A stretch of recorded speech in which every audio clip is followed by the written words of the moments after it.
Holy crap, it's been a while since we've updated. Oh yeah, it has.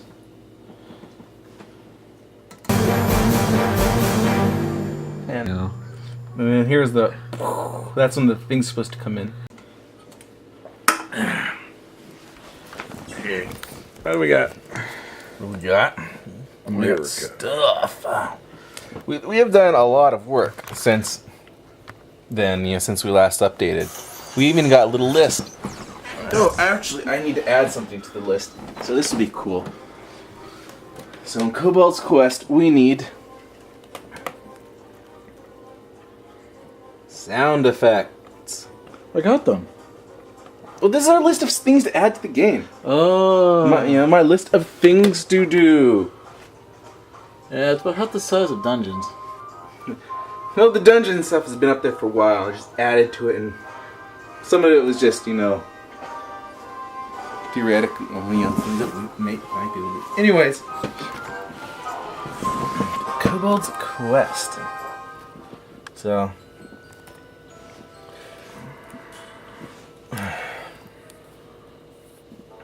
okay. Some of the things that have changed since then is, there was work on the camera system. It's a lot more, doesn't snap now. Do you see that? Did you see that? And you get close. Bam! Little sign. Yep, we have little signs now. Yeah, and a little voiceover that'll be accompanying the text as it comes out. And Yeah. need to figure out what font to put there. Color. I know the color. Yeah, but we have the sign text working now. I just recently added the little pause menu with the little controls, little cobalts, and you can see things.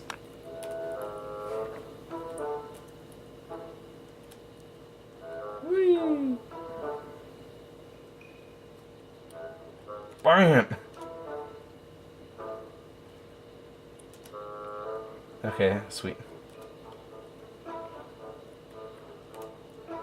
And we can restart levels, add drop players, quit game. Yes. That's cool. Okay, let me jump to some of the later levels here. I can hit backspace and switch levels. It's pretty cool.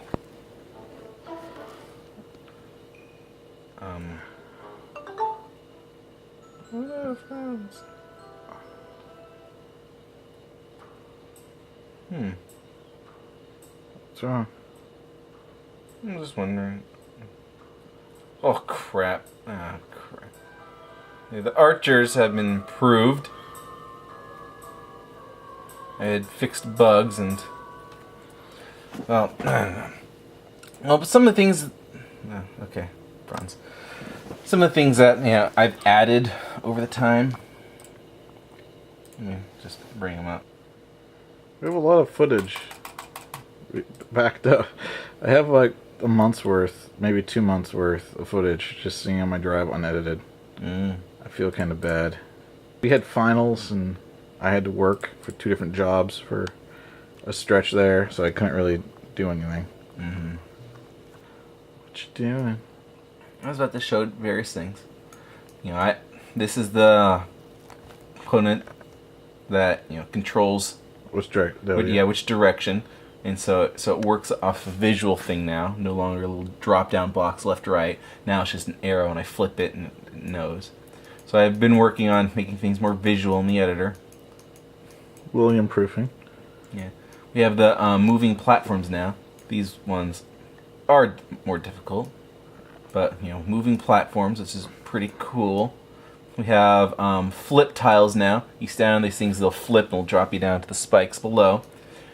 We have these guys are the same as the blade. So, but the difference is this little thing. It's like a danger zone. What do I call it? A respawn zone. So basically, You fall into it. yeah, I put a little respawn link point, and if you die anywhere within this field, you'll respawn back there. This prevents things where you die underneath this guy, and you spawn in, and you spawn inside of him, and he lifts you up and kills you, and then you respawn up in the spikes, and it's really terrible. As my cousins found out this Christmas, Yeah. which I showed off my game and got interesting feedback. So if you die inside these little zones, it warps you.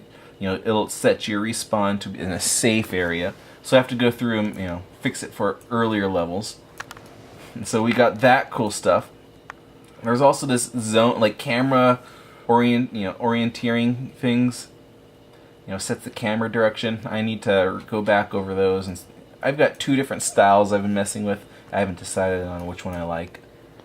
One of the levels has shooting projectiles. Those are fun. So it's basically just been a lot of work, and we haven't really had much time to record. Or in my case, edit. Yeah, but we have been working. So as I've got a whole bunch of cool things that I've been doing. Trying our best to get to beta as fast as possible. Yeah. And William actually did do some levels. Yeah. I figure I did the builder stuff. I actually got some boundary boxes put in there and laid out the floors. Author, so stuff. I can ignore all the William stuff. Showing the game off to my family was an interesting experience. We've been working on this thing for a while. I really wish I could have showed them some dungeon stuff, but I showed them KQ. And what I discovered was 4-year-olds like it a lot, which I was surprised 4-year-olds could play it, but apparently, yeah, they can play it. Kind of impressive. 14-year-olds liked it. When it came to people in my age bracket, I got basically 2 thumbs up and 1 mediocre and 1 thumbs down. Apparently, one of them thought that it was a bit, it's one of those things that I expect to find at Evergreen that I found for my family when they're like, it's what a disgusting concept, man. So I'm offended that you don't appreciate the art of baby eating. Well, yeah, that's William. Yeah, pretty much. And then the other one basically was agreeing with the first person, kind of. The first seemed to like it, but basically they wanted to make an MMO, and that kind of stuff makes me cry, because it's like... I'm sorry for all the people on YouTube, but an MMO is pretty much a recipe for failure. You do not understand how much work goes into an MMO. They have hundreds of people working on it. If it's a team, if it's a small team, you're not going to be making an MMO. Scale yourself down. That's how no MMO project works with a small team. They always burn out. There's just too much to do. Too much content, too much programming. There's just so much, the logistics side of it. You have to manage your databases, your networking. It's just everything is just too big of a project for a small team. That's all MMOs. Pretty much all MMOs usually have lots and lots of people working on it, or it's one of those free ones that it's like there's some open source free one. Like Anarchy Online, or no. There's some open source free one. I forget the name. It's basically existed forever. That's your other option. You exist forever, and you're never in a good, in a finished state, because it's just, it's just a pipe dream. You have to, if your team's small, you have to, keep your project small. MMO just never works. It's always a failure. I have not heard of any single one that has actually ever worked in the scope that some people want. So basically, it's kind of like, oh, that's cute kind of thing, and then they talk about their MMO project. Yeah, they talk about your next WoW killer, and you're like, no, you've got to scale down with your concept. Yeah, it's like being accused of not being ambitious enough when we're attempting something that is a little bit hard for even us to pull off. Yeah, our projects are even ambitious. Because, one programmer and William, it's just hard. And William works very hard, and William also orchestrates a bunch of other things. Unfortunately, our biggest problem is, a lack of time and a commitment to quality. As J-Force has proven, it's the main axiom here. You have, if you want to, you have a project, you can go quality, speed, and price. You can only pick 2. Well, basically. And we picked quality and price, and cheap. Quality and cheap.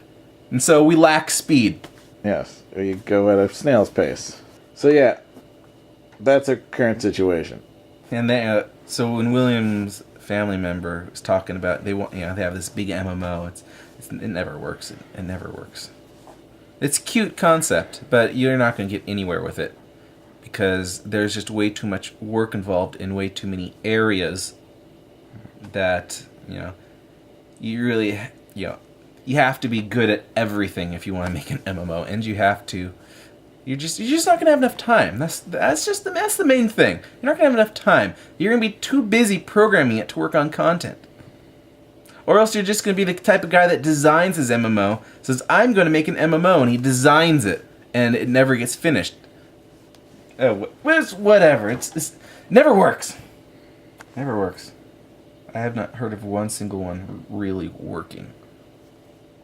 So what's your opinion on the first project being an RPG? That's fine. I made tons of RPGs when I was a little kid. I used OHR RPG CE, the original Hamster Republic RPG creation engine. It was DOS based and it was awesome. I loved that thing.